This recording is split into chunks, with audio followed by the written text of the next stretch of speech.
যদি আমারে কেউ দেখাইতে পারে যে আল্লাহ সারা কোরআনে বলছে এক জায়গায় যে তুমি মাটিতে সেজদা দাও, সঙ্গে সঙ্গে আমি মাটিতেই সেজদা দেবো, সারা জীবন মাটিতেই সেজদা দিতে থাকুম।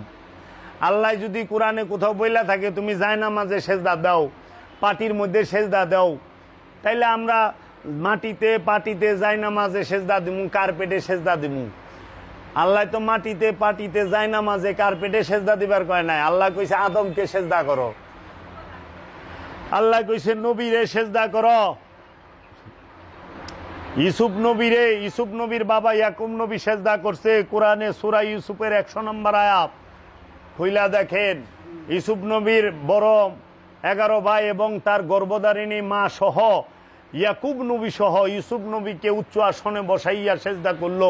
ওয়ারাফা আবওয়াইহি খাররুলাহু সুজ্জাদা, খাররুলাহু তাহারা লুটাইয়া পড়িল জমিনে সেজদায়। তাহলে নবীরে সেজদা করলো, রসুলের সেজদা করলো, পিতা ছেলেরে সেজদা করলো, মাতা ছেলেরে সেজদা করলো। আমরা জানি মার পায়ের নিচে সন্তানের বেহেশত, এই মাইদি পুলারে সেজদা করছে। এটা কি মানুষকে সেজদা করছে? কখনোই না। মানুষকে সেজদা করা হারাম। মানুষ তো সকলে, আপনারাও। আমি কি আপনাকে সেজদা করছি? কোটি টাকা দিলে করুম না। এর জন্য আমার এক মৌলানা সাহেব ধরছে, হুজুর একটা কথা আছে আপনার লগে, কি আপনি মানুষকে সেজদা করেন? আমি তাইনি কেরাগুলু, এই যে দেখলাম আপনি পীরের সেজদা করলেন। হ্যাঁ, কথা তো ঠিক কইছেন, কিন্তু মানুষ আপনি না, না গরু ছাগল আপনি? কয় না মানুষ।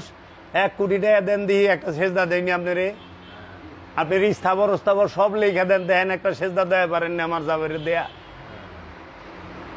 আমি পীরের সেজদা করছি, মানুষরে করি নাই। কারণ পীরকে সেজদা করতে আল্লাহ হুকুম করে থুয়ে দিছে।